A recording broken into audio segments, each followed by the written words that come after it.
in the pork side.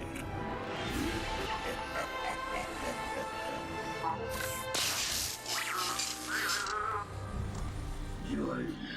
Alright, Lloyd Machedo, speaking to you from LloydMachedo.com. Who's Lloyd Machedo and Think Personal Branding. Today's date is April 24th, 2018. Time right now is 12:31. Okay, I got this email from a gentleman who is based in Dubai, UAE, and he happened to, just a summary, he just stated that he worked for this company for many years, and he has been working very hard, working for 12 to 14 hours a day, even though the contract said 8 hours. And his question to me was, Lloyd, I'm working so hard. I'm giving so much of benefit revenue to the company. Why is it that I'm not succeeding? So here's my answer to you. Now, for those people who are working in Dubai, UAE, or the Middle East, and you're working very, very hard, let's assume you're working very hard. You're working, forget 12 hours a day. You're working much more than that.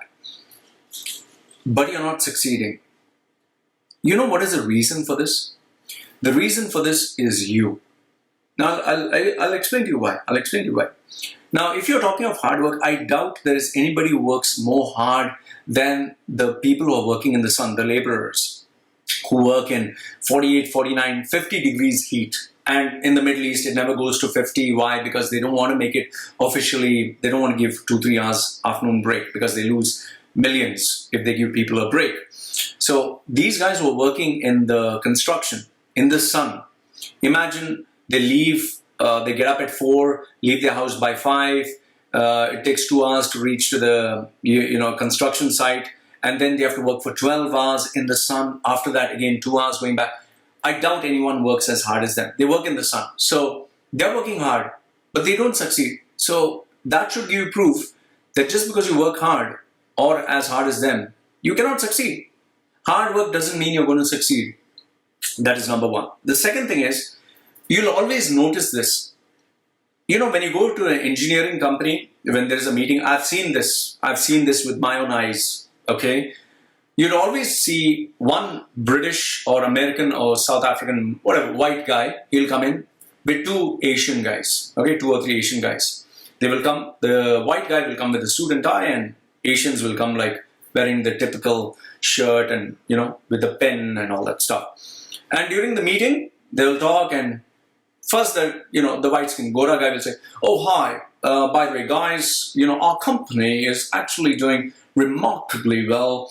The targets have been achieved, and I feel that we are the best people for the next bit, the job that we have been bidding for. So what are your questions? So then the people across the table would say, we just wanted to show you this drawing, we have this clarification. Immediately when you ask something technical, the white guy will never answer.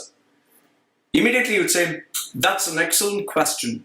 So that is where my associate means the dog, who he has kept as a dog, my associate Ramachandran and Kuchi Kurian, they will take over. Guys, this is my team, they will take. The reason why he does that is that fuckface doesn't know anything. He's just kept, he was a plumber in his fucking country, or he was a cleaner, and here he's made a director, okay, because he's white. So these hard-working Indians, yes sir, sir, if you check this circuit breaker and this connection that is here, they are very hardworking, they are very qualified, but they are like dogs, they're kept below. Now, why is this? Why is this happening? The reason it is happening is because it's their fucking fault. And the reason why you're not succeeding, even though you work hard, is because it's your fucking fault. Remember this, people who succeed have to work hard. It's without a doubt, you have to work hard, but you have to work smart. And what do I mean by work smart? It's not that cheesy stuff, that cliche sentence that youngsters use. I'm talking about playing the game of fucking politics. I'll give you a simple example. When my mother was in the Middle East, whenever she used to go to these Arab local houses, especially during Ramadan or during Eid, they give them Eid, the money, they just give them.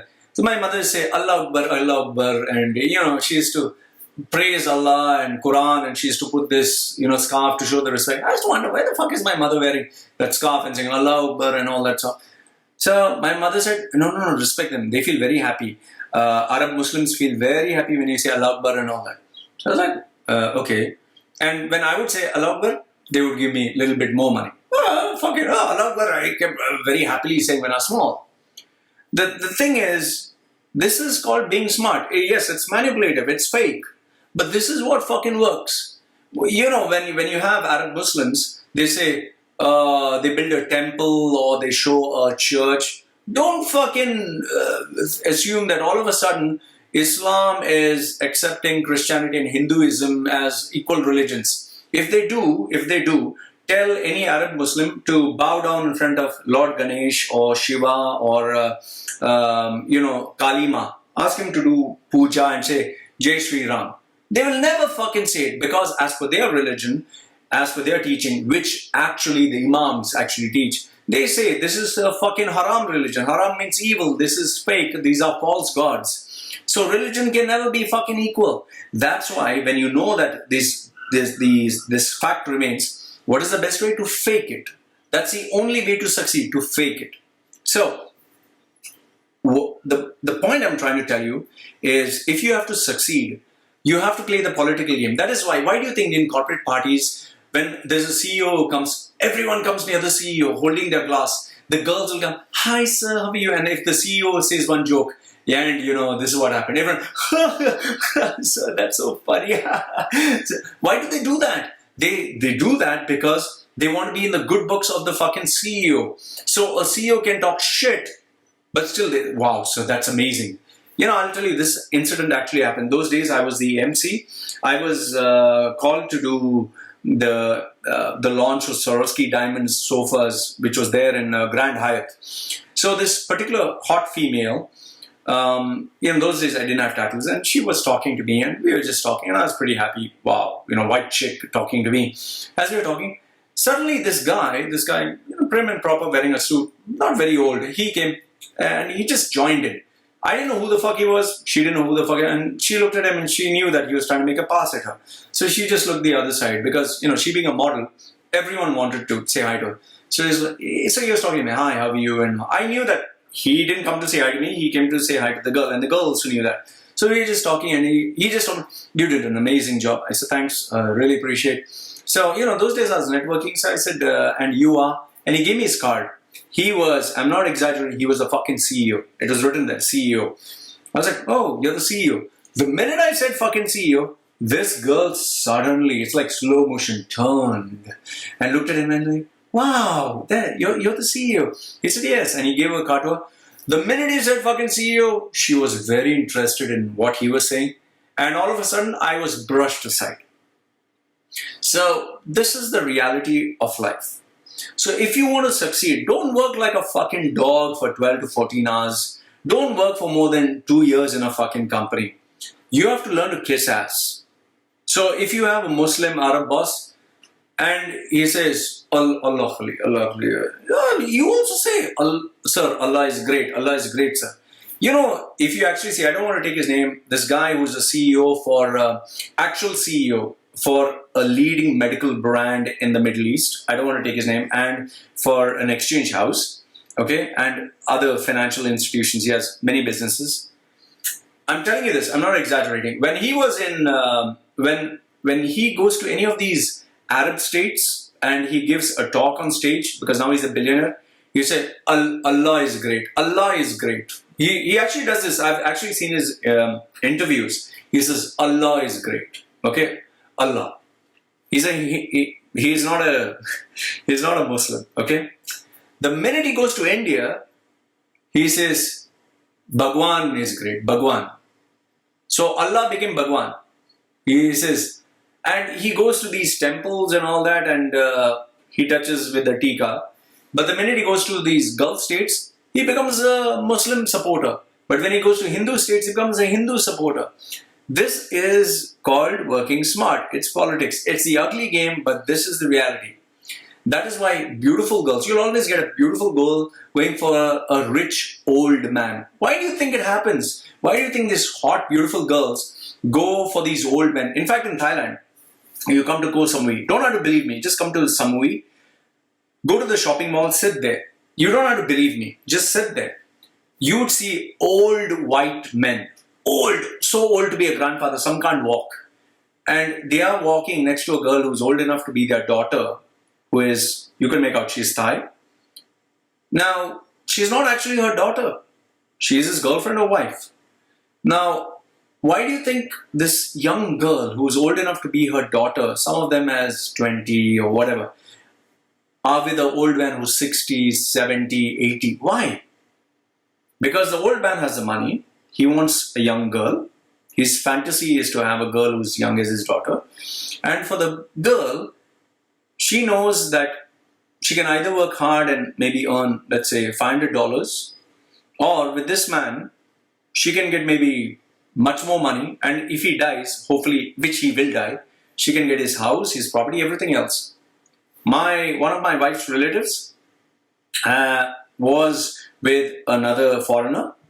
The guy died. She got his house of 200,000 US dollars. She got his land. She got all the money, everything else. Now she's living a comfortable fucking life. Man, if I was a girl, I'd do the same. So it's a give and fucking take relationship. So what I'm trying to tell you, man, is if you want to fucking succeed, stop working hard. Stop working like a fucking dog. Work on yourself. Work on your contacts. Work on your connections. Kiss your boss's ass. If he's an Arab Muslim, mostly he will be Arab Muslim. So Allah Akbar, Allah Akbar. You know, he likes it. Just say it. If he is Hindu, say Jai Shri Ram. You know? Oh, what? If he's a holy Christian guy, says Jesus touched my life. Well, when I was with my Christian boss, I tried my best to be religious, and he was busy promoting me and taking care of me because he thought I was becoming, you know, the disciple of Jesus, and he was doing God's will. And I'll tell you honestly, I genuinely tried it. It didn't work out. Okay? So, just by working hard, you're not going to succeed. You have to play smart. You have to play these dirty game of politics. If everyone's playing dirty, everyone's kissing the boss's ass, you don't kiss the boss's ass, everyone will group against you, gang up against you, and throw you out. If you're really good, the world's best, and nobody can replace you, and you're like, wow, fine. Then you can give a fuck. But if you want to succeed, you need to play the game of politics. And hard work alone does not help you succeed. I'm telling you this, hard work alone does not help you succeed. You need to play the fucking game smart. Like, we live in a world which is racist. They go for white passport. Why do you think so many Indians, Pakistanis, Bangladeshis, Sri Lankans, they go and get themselves a Canadian? Hi, my name is Gurpal Singh. Gurpal Singh. I'm a Canadian. I'm Australian. Why are they so proud about it? Do you think anyone feels proud saying, I'm from Bangladesh. I'm from Bangladesh. No, the people are racist. That's what they are. You know, I'll tell you one thing. When I go around telling, when people ask me, wow, where are you from? Brazil? Oh, where are you from? Oh, you must be from United States. Oh, you must be from UK. I tell them, yeah, I'm from UK, United Kerala. Sorry? I'm from India. India? That mustache, smelling, because people are like that. So, in fact, when my wife went just to get the legal permission to get married, she went to the office, the Thai office in her village. She told the guy she's getting married to a foreigner. When he said, wow, that's very good, and asked where he's from UK, from US and all. When she said India, he said, no. He actually said no. And he said, come after 3 days, 5 days. And he kept, even though he was not doing any work, finally she showed him my YouTube channel, she showed him my interview, she showed him my articles, she showed him my web-based presence. Oh, all of a sudden he became very nice. He says she told him he's from Dubai. Oh, wow, tell him to give me a perfume. This is what it is, man.